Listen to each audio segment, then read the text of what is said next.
All right, learning to take derivatives of more functions. Now we're going to look at the trig functions. And the first two functions that we're going to look at are, the main trig functions, sine and cosine. And we've actually looked at them a little bit. And we're going to talk about their derivatives we're going to find their derivatives graphically. And you've done this on a quiz and on a homework problem before. Um, but what we're looking for is the derivative of sine x, the derivative of cosine x. And the way that I want to do the derivative of sine x, let's pull this up. You did this on a quiz. In y1, I've got sine x, and in y2, I've got the derivative of sine x. And all I'm going to look at is the derivative function, and I'm going to graph it. Ooh, I didn't turn sine x off.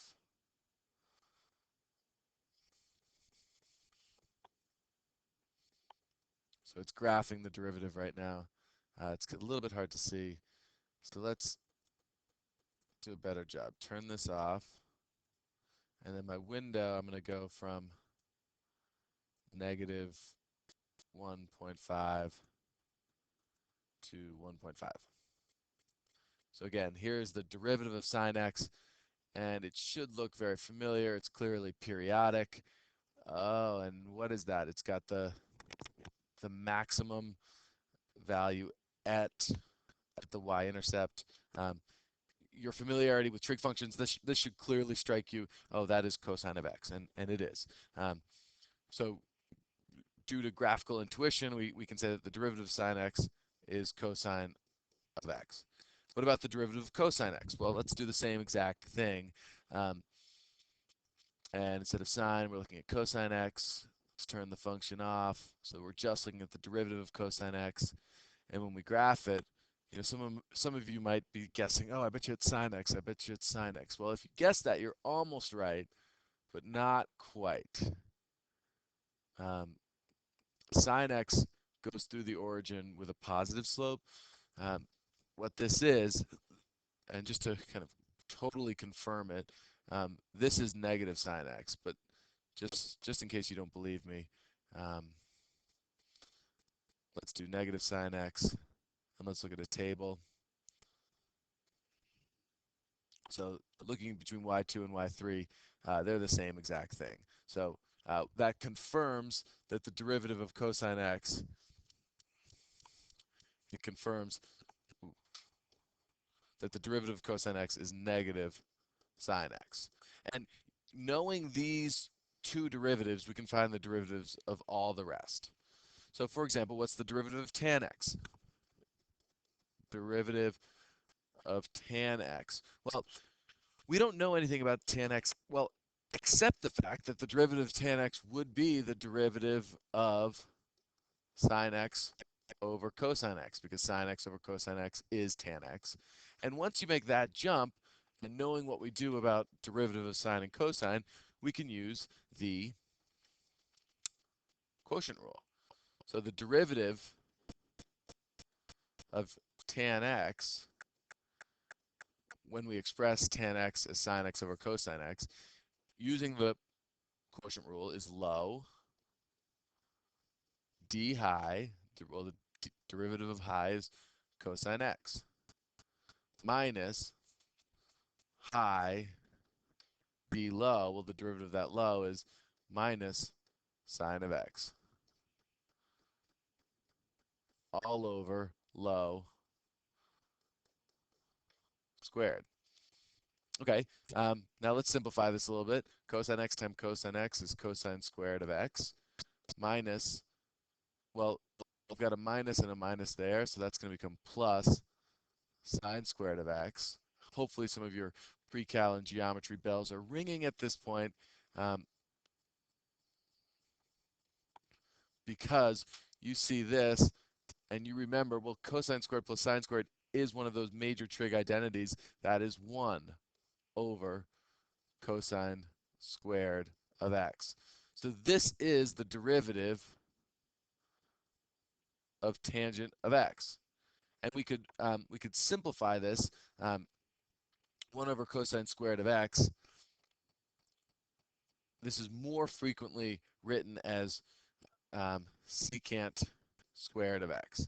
because remember secant is 1 over cosine. So both of these are ways in which we can write a derivative of tan x. So now we know if we've got f of x and f prime of x, if derivative of cosine x, negative sine of x. Derivative of sine of x is cosine of x. And if I have tan of x, the derivative is, well, we can write it as sec squared of x or 1 over cosine squared of x. Same thing. Let's keep going with this. Given that same sort of thought process, what I want you to do is find the derivative of the other trig functions. So cosecant, remember, is the same thing as 1 over sine of x. And secant is 1 over cosine of x. And cotangent is cosine of x over sine of x. So using the quotient rule, what I want you to do is take a stab at finding the derivative of the following three. And I'm going to pause it. And once you've found the derivative of the following three, I'm going to go through how to do that. All right, finding the derivative of cosecant x. Well, again, that's the same thing as derivative of 1 over sine of x. So using the quotient rule, we get low times the derivative of the high. Well, derivative of 1, derivative of a constant is just 0, minus high d low. Derivative of low is cosine x all over low squared. Simplifying this, we have negative cosine x over sine squared of x. And you could leave it like that, but more typically, this is written as negative cos x over sine x times sine x, where cos over sine equals cotangent x, and 1 over sine is,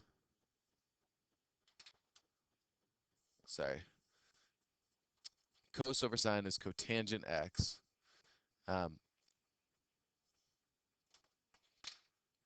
plus, and 1 over sine is, times cosecant x, and there's a negative sign in front. So negative cotangent x times cosecant x. That's what this equals. And that's the derivative of cosecant x. What about the derivative of secant x? Well, let's say if you got this wrong when you tried it at home, but you just saw that last video, maybe try this again. So pause it and try it again if you think you might have made a mistake. Working through this, the derivative of 1 over cosine x equals low d high minus high d low. Derivative of cosine is negative sine all over low squared. Here the negatives will go away. And so what we'll get left with is sine x over cosine squared x. This is the derivative of secant x. But we could rewrite that as sine x over cosine x times cosine x, where we see that this more appropriately, the derivative of secant x equals tangent x times secant x. Now these are things that you can start memorizing or know that you can always resolve using the quotient rule. All right, well, the last one, cotangent, and then we'll have all 6 trig functions. Derivative of cotangent is the same thing as the derivative of cosine over sine. So that's going to equal low d high, derivative of cosine is negative sine, minus high d low.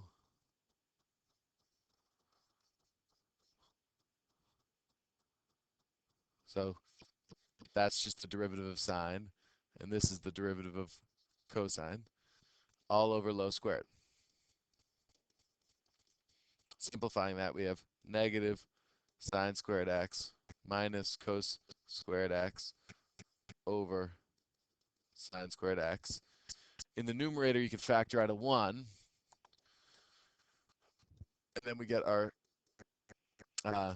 trig identity sine squared plus cosine squared with a negative out in front.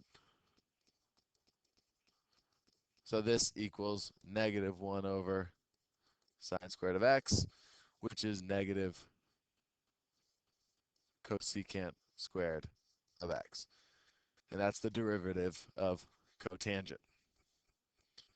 So now we have um, all the trig derivatives. And just so that we have it clear, here they are.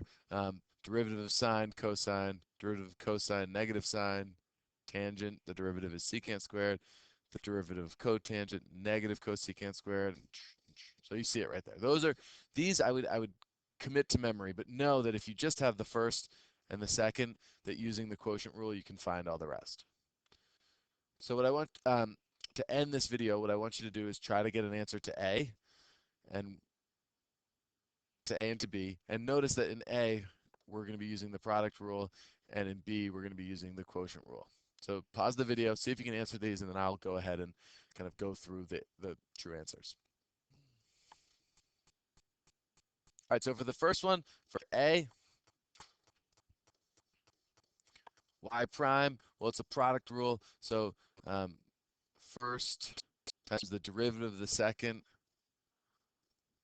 plus the derivative of the first times the second. And for B, it's the quotient rule. So it's low, D high. Well, the derivative of my high function is negative sine minus high D low. Well, the derivative of the low function, derivative of 1 is 0, and the derivative of negative sine is negative cosine of x, all over low squared.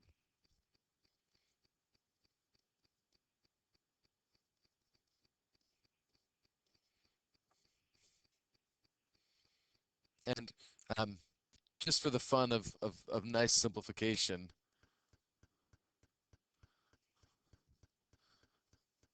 if we were to simplify this, y prime, we get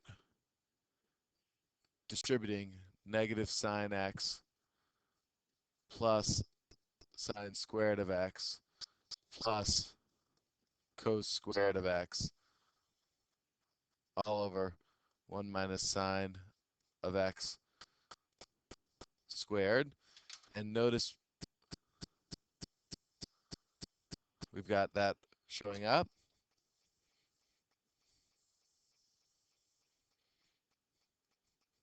So this can further simplify to 1 minus sine of x, where the green part, now blue part, is my 1, over 1 minus sine of x squared. So this just simplifies to 1 over 1 minus sine of x. Cool.